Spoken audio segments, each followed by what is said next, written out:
भोजपुरी गा रहे हो। अच्छा भोजपुरी किसको किसको समझ आता है, जरा हाथ उठाकर बताइए। सबको आता है ना, तो जरा सब लोग ताली बजाकर साथ में गाइए। हो की लाले रंगवाना। इतना महिलाएं लोग यहाँ पे शर्म कर रही हैं, बाप रे। ससुर वसुर आए क्या आप लोग के?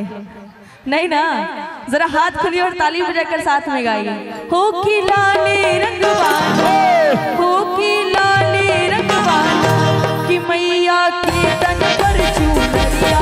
हो की लाले रंगवाना, ओ मैया के तन पर चुनरिया।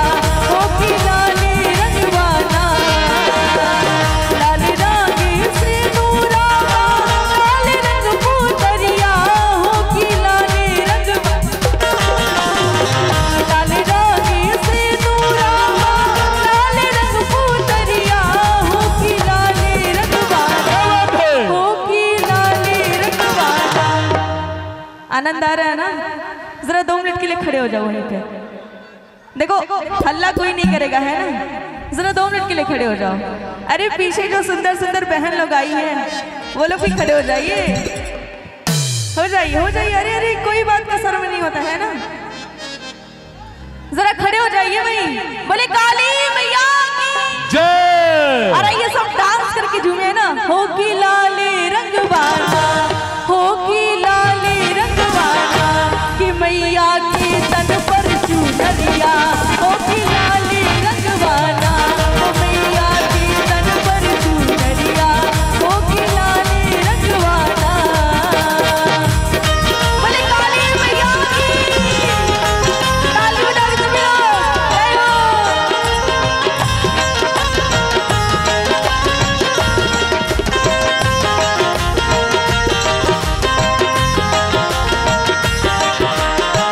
सब ताली बजाकर साथ में गाइए। बोले सच्चे दरबार की।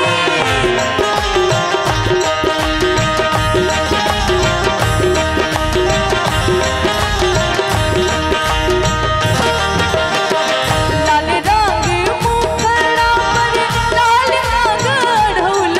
हो की लाले रंगवा। अच्छा उधर जा सकते हैं, जा सकते हैं ना?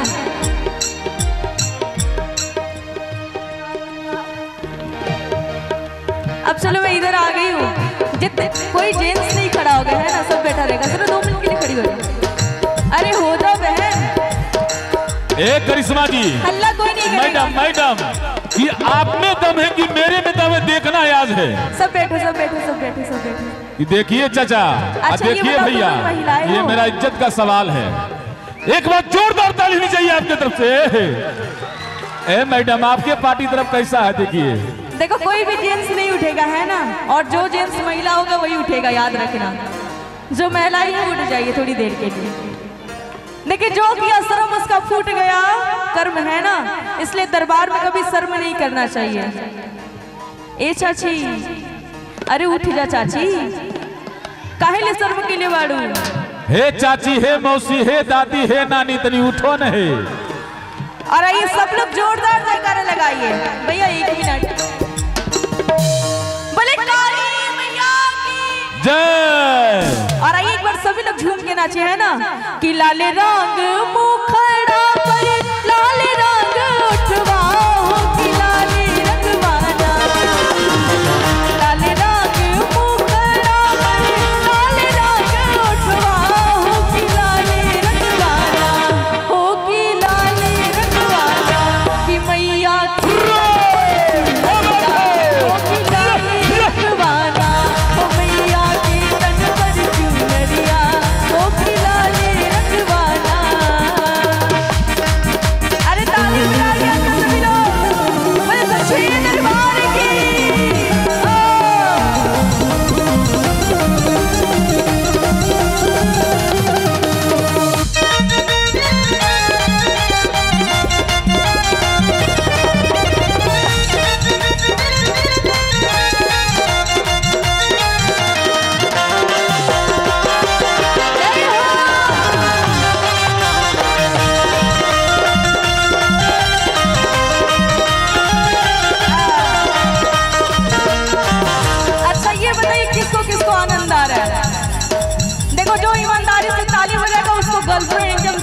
लगेगी, है ना?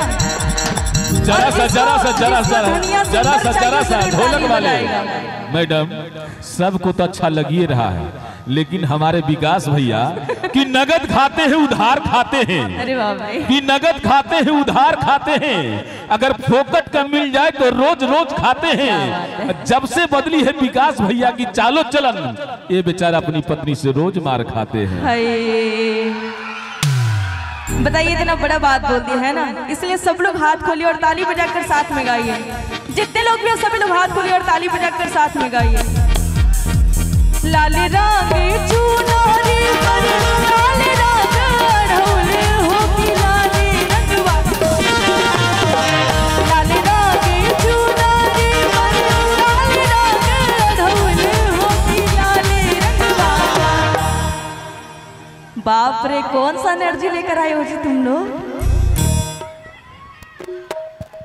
एक बार जोरदार जयकारा लगा दो सभी लोग, बोलो काली मैया की जय। बात देखिए, आप लोग सुन तो अच्छे, ये सब बच्चे ही हैं, इतना जयकारा लगा दे रहे हैं। देखिए कम से कम ताली तो बजा दीजिए आप सभी लोग। मैडम देखिए, सब बजेल के, लेकिन हमारे मौसिया ने बजेल के ताली, जोरदार ताली नहीं चाहिए।